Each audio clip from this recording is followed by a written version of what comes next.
Donc, je vais vous présenter comment prescrire donc, une gliflozine chez un diabétique, et non pas toute population confondue, mais essentiellement, on va commencer par ça, parce que c'est seulement chez les diabétiques qui rembourser ce médicament pendant 2 ou 3 ans était prescrit de façon non remboursable, et ce n'est que récemment qu'il a eu donc, ce remboursement, et on est vraiment donc, ravis de prescrire ce médicament en première étape chez nos diabétiques, bien sûr. Donc, en introduction, on va dire que le gliflozine représente une nouvelle classe pharmacologique de médicaments qui ont été initialement développés dans le diabète, mais qui s'avèrent exercer des effets très bénéfiques chez les patients à haut risque cardiovasculaire, chez les patients qui ont une insuffisance cardiaque, qui ont une insuffisance rénale ou qui soient ou non des sujets diabétiques. Donc, les glyphosés dans le diabète type 2 diminuent significativement de façon ample et précoce, selon toutes les études, les événements cardiovasculaires, la mortalité totale, la mortalité cardiovasculaire, le risque d'hospitalisation pour insuffisance cardiaque et les événements rénaux majeurs. Il faut savoir qu'il y a un continuum délétère entre le diabète, l'atteinte cardiaque et vasculaire et l'atteinte rénale. Donc chaque atteinte va aggraver l'autre atteinte, et ce qui fait toute l'importance de cette molécule qui est la gliflozine et qui va en même temps essayer de maîtriser le diabète, de protéger le corps et les vaisseaux accessoirement, et bien sûr de prévenir le déclin rénal. Qu'en est-il du mécanisme d'action des glyphosines? Donc ils agissent de façon très simple par inhibition du transporteur rénal glucose, SGLT2, sodium glucose transporteur 2, qui est responsable au niveau du tube contourné proximal du glomérule rénal de la réabsorption tubulaire de glucose filtré couplée à celle du sodium, ce qui va entraîner l'augmentation de l'élimination du glucose par la voie urinaire, et par voie de conséquence, on aura une réduction bien sûr de la glycémie chez le patient diabétique avec natriurése augmentée et une diurèse osmotique. Donc on sait que ces récepteurs existent au niveau donc, du segment S1 et S2 du tube contourné proximal, et la réabsorption du glucose se fait au sein de ce niveau à 90%. Tandis qu'au niveau du segment S3, cette réabsorption ne se fait qu'à 10%. Donc, on déduit naturellement que si on bloque et si on donne des inhibiteurs qui vont bloquer la réabsorption de la grande quantité de glucose filtré au niveau du SGLT2, on aura une élimination presque de 90% du glucose au niveau urinaire. Donc, on aura une augmentation de l'excrétion urinaire du glucose, et donc on aura une glycémie qui est normalisée. Pour les autres effets, les inhibiteurs SGLT2 au niveau du rein vont entraîner bien sûr l'effet principal, c'est la glucosurie. Donc, ce qui va entraîner donc, une augmentation de l'urcosurie avec diminution d'acide urique, une augmentation de l'érythropoïétine, de l'hématocrite, de l'oxygène, du glucagon, du bêta-hydroxybutyrate. Et de l'autre côté, on aura une réduction pondérale, une diminution de la glucotoxicité, une diminution de l'hyperglycémie. Ce qui va donner en fin de compte une augmentation et une stimulation de la fonction de la cellule bêta-pancréatique et une diminution de l'insulinose. De l'autre côté, le fait qu'il y a une diurèse osmotique élevée avec une natriurése aussi élevée, on aura une diminution de la surcharge volymique, une diminution de la rigidité artérielle, une augmentation de la fonction endothéliale, une diminution de la pression artérielle. Donc, d'un côté, on aura des effets hémodynamiques, essentiellement la diminution de la pré- et de la post-charge cardiaque, et de l'autre côté, on aura des effets hormonométaboliques avec augmentation du rendement énergétique myocardique. Donc, tout cela va entraîner un effet très bénéfique, très au niveau du cœur. Donc, toutes les études qui ont été faites à base d'inhibiteurs SGLT2 ont montré un effet très bénéfique sur les événements cardiovasculaires majeurs, la diminution de l'hospitalisation pour insuffisance cardiaque, la mortalité toutes confondues, et un effet bénéfique sur le rein. Donc, que ce soit avec l'empagliflozine, qui est la glyphosine la plus importante, ainsi que la dapagliflozine. Donc, toutes les études ont un signal fort concernant ces 4 éléments et ces 4 critères composites. Donc, ces glyphosines, on a su un petit peu quel est le mécanisme d'action, quelles sont les études donc bénéfiques pour cette molécule. Donc, pour quel diabétique on va prescrire cette molécule?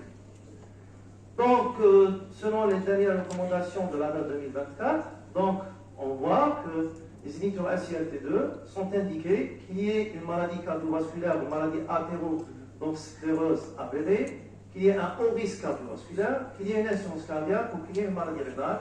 Dans toute situation, il y a une indication des glyphosines dans les dernières recommandations de l'ADA.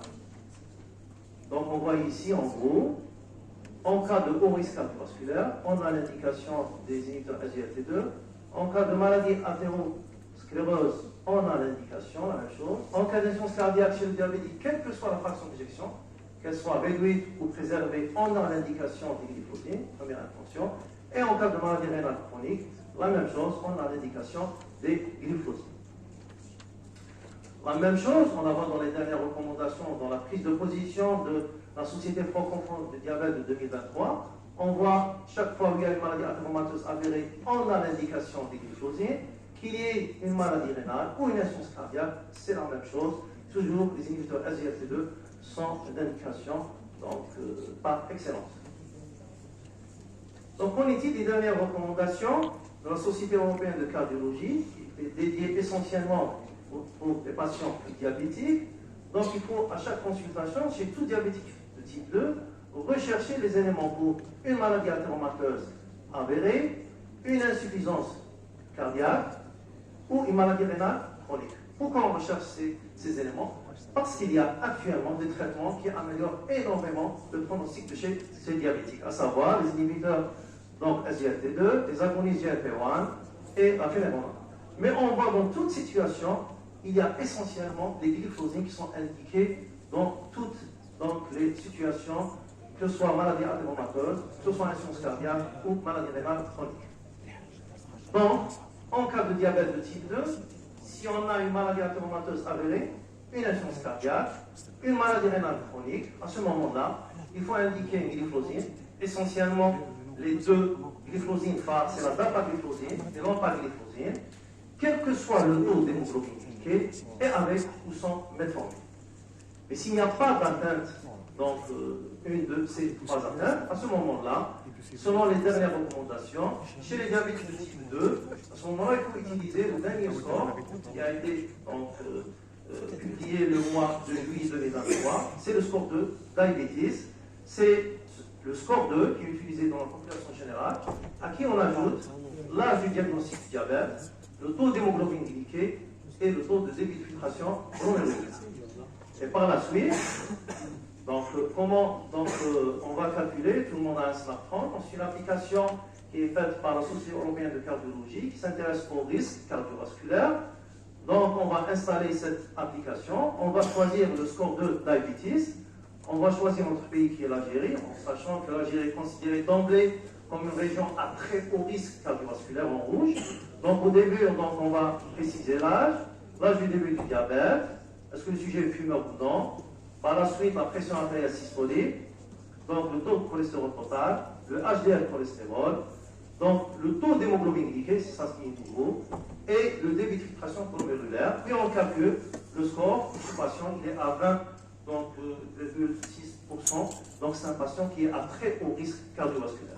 Et par la suite, conduite à tenir, donc on va classer notre diabétique, donc s'il a déjà une maladie cardiovasculaire avérée ou une atteinte d'organes cibles, à ce moment-là, il sera considéré d'emblée comme un diabétique à très haut risque cardiovasculaire.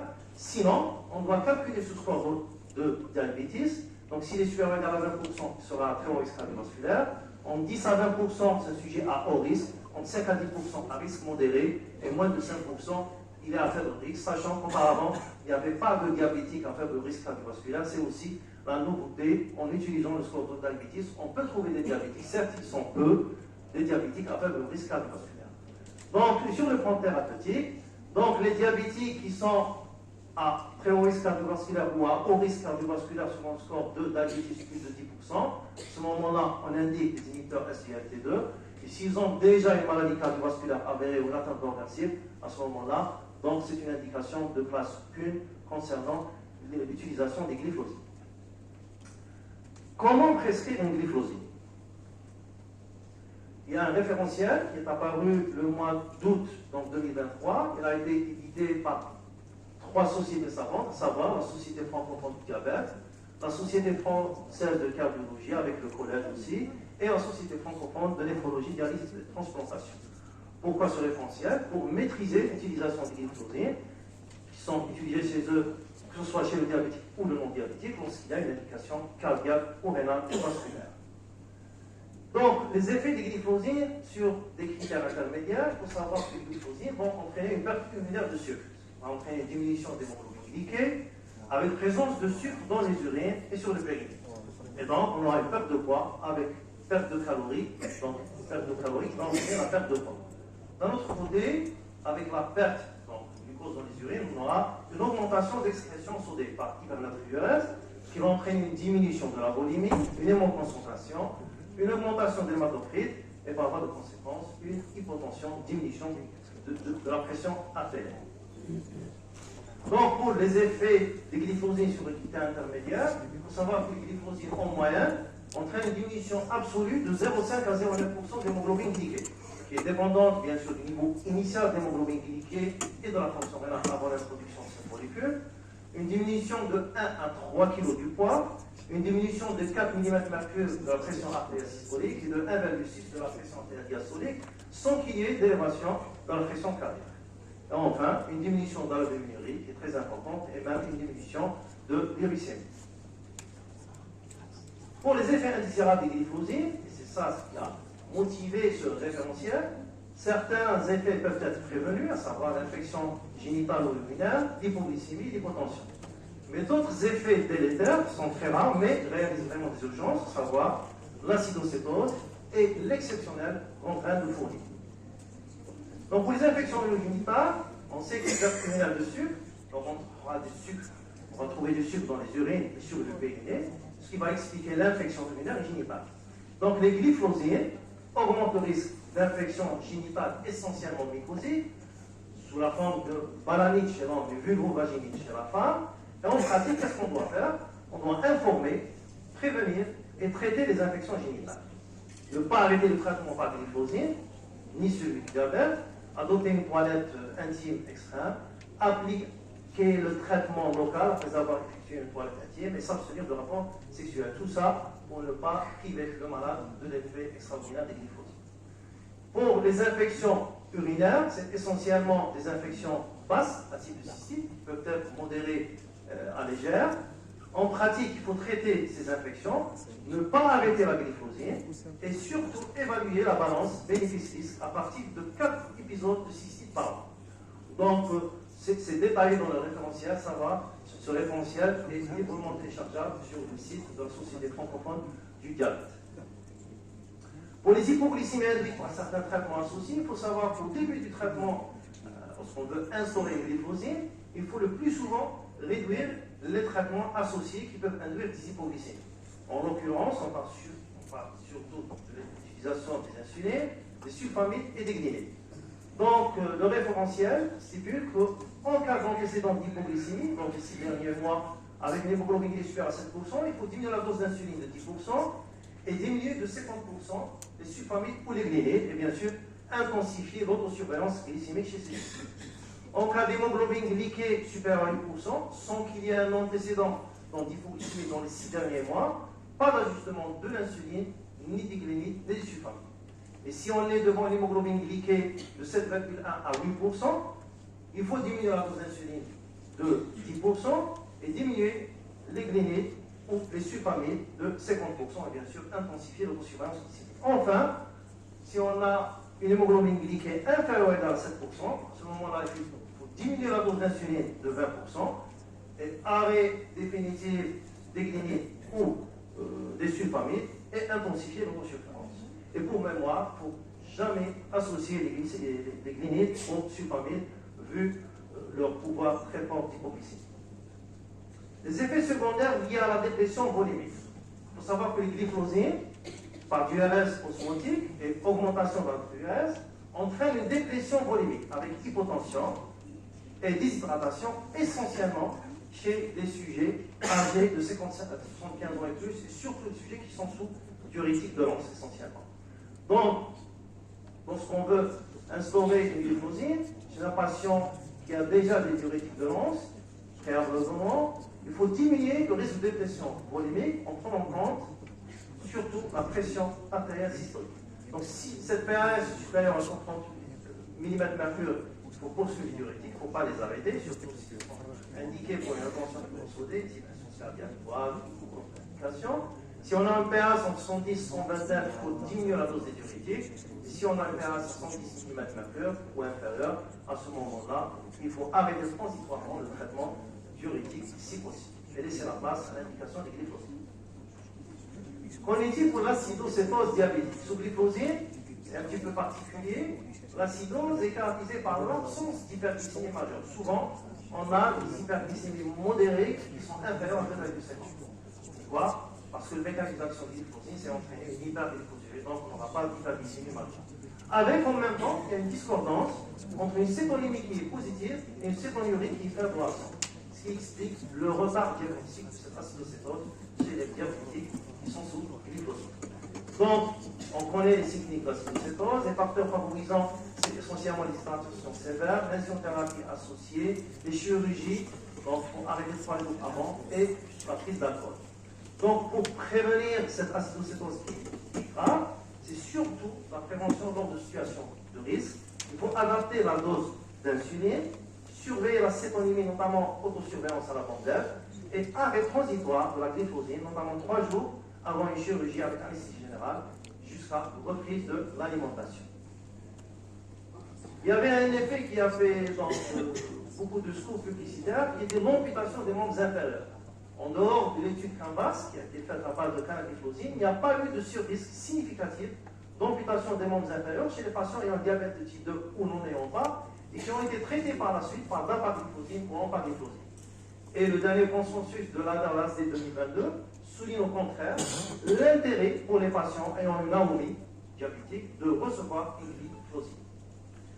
Enfin, pour la gangrène de Fournier, c'est une facilité nécrosante, plus souvent d'origine bactérienne, qui affecte les organes génitaux externes et le périnée, et qui est précédé le plus souvent d'une infection urogénitale banale, sinon d'un abcès périnéal non diagnostiqué parce qu'il est enfoncé dans les muscles profonds. La HAS stipule en 2020 qu'en cas de suspicion de gangrène de Fournier sous glyphosine, il faut arrêter ce traitement et l'interrompre, et un traitement rapide basé sur les antibiotiques et le débridement chirurgical doit être instauré. Donc, les inhibiteurs SGLT2 glyphosine, il y a plusieurs molécules. Dans le monde, il y a à peu près 8 molécules. Donc, ceux qui sont disponibles en Europe, c'est surtout la canagliflozine, la DAPA, l'AMPA, l'ERTU et la sotagliflozine. En France, il y a essentiellement la DAPA et l'empagliflozine. Et chez nous, donc, on a heureusement un générique qui est la dapagliflozine. Avant de terminer, il faut dire que le célèbre cardiologue Jean Benoît, américain, il a dit que les derniers siècles, c'est surtout l'aspirine, la pénicilline et les statines qui ont bouleversé le monde d'innovation thérapeutique en médecine et qui ont eu l'honneur d'avoir un prix Nobel.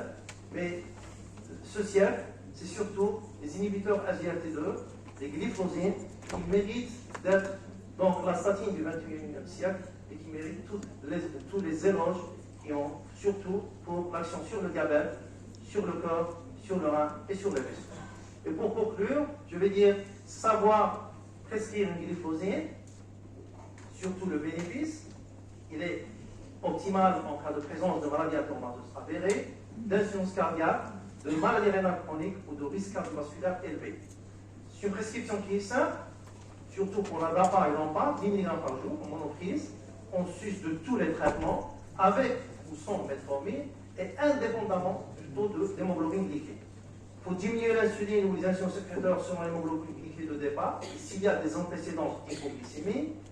Précaution, si le malade est déjà sous diurétique, il a une pression artérielle basse.